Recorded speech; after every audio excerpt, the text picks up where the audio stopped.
Hello everyone, ఈరోజు మీకు బిర్యానీ సింపుల్గా ఎలా ప్రిపేర్ చేసుకోవాలో చూపిస్తాను. ముందుగా కొత్తిమీర, అల్లం, వెల్లుల్లి, ఎర్రగడ్డలు కడిగి క్లీన్ చేసుకొని మిక్సీ జార్లో వేసి మెత్తటి పేస్ట్ లాగా చేసుకోవాలి.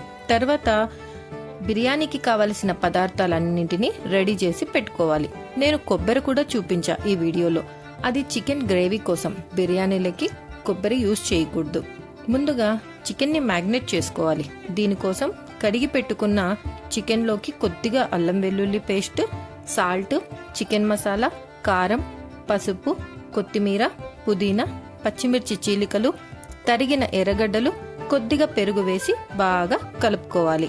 తర్వాత హోల్ గరం మసాలా, ఇది నేను ఇంట్లోనే ప్రిపేర్ చేసుకుంటాను. బయట దొరికే మసాలా పొడులు అస్సలు యూజ్ చేయను. ఈ మిశ్రమం ఒక అరగంట పాటు మ్యాగ్నేట్ చేసుకొని ఉంచుకోవాలి. ఆలోపు ఒక గిన్నెలో నూనె పోసి బిర్యానీ ఆకు, 2 దాల్చిన చెక్క, పుదీనా వేసి ఆయిల్లో వేయించి నీళ్లు పోసి అందులో కొంచెం ఉప్పు వేసి నీళ్లు మసల తెరిలే వరకు ఉంచాలి. ఆలోపు మరొక గిన్నెలో ఆయిల్ పోసి దాల్చిన చెక్క, యాలకులు, మొగ్గ, అనాస పువ్వు, 2 మిరియాలు, బిర్యానీ ఆకు, పచ్చిమిర్చి చీలికలు, తరిగిన ఎర్రగడ్డలు వేసి ఎర్రగా అయ్యే వరకు వేయించుకోవాలి. తర్వాత పుదీనా, కొత్తిమీర, కొంచెం కస్తూరి మేసి వేసి బాగా కలుపుకోవాలి. అందులోకి 2 తరిగిన టమోటాలు మగ్గించాక ముందుగా మనం మిక్సీ పట్టుకున్న కొత్తిమీర, అల్లం పేస్టు, పసుపు, ఉప్పు, కారం వేసి వేయించుకోవాలి.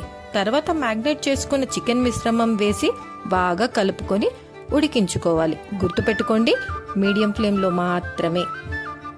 ఆలోపు తెరలకాగిన నీళ్ళల్లో నానబెట్టుకున్న బాస్మతి బియ్యం వేసి బాగా ఉడికించుకోవాలి. బాస్మతి బియ్యం ముక్కాలు భాగం మాత్రమే ఉడికి ఉండాలి. ఉడికిన బాస్మతి బియ్యాన్ని ఈ బిర్యానీ మిశ్రమంలో వేసి 10 నుంచి 15 నిమిషాల వరకు దమ్ పెట్టుకోవాలి.